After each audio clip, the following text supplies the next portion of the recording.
Sir, may nag-comment doon sa video natin, nagtatanong. Ito sir, basahin mo. Saan ba dapat ang dugtungan ng floor to floor? 3 meters ang ground floor to second floor. Dimension sa column, 50 cm by 50 cm. Sana masagot po. Yun sir. Baka tinatanong niya dito, yung location ng construction joint ng column. Yun nga yun sir. Okay. Napaka-importante niyan yung location ng construction joint sa column. Yes sir. Kasi para ma-ensure mo dyan yung proper transfer ng load. Tsaka pangalawa, para maiwasan natin yung potential weak point sa column.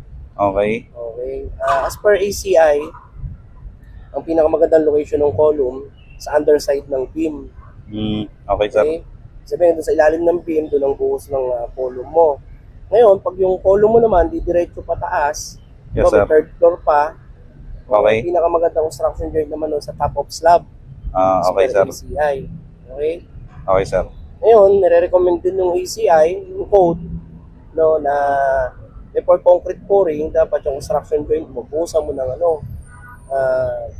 mortar, o yung tinatawag natin grout dito sa Okay, site, no? Combination yun ng cement, sand, saka tubig. Okay sir. Okay? Ngayon, sana nasagot ko yung tanong nyo. Okay sir, thank you sir.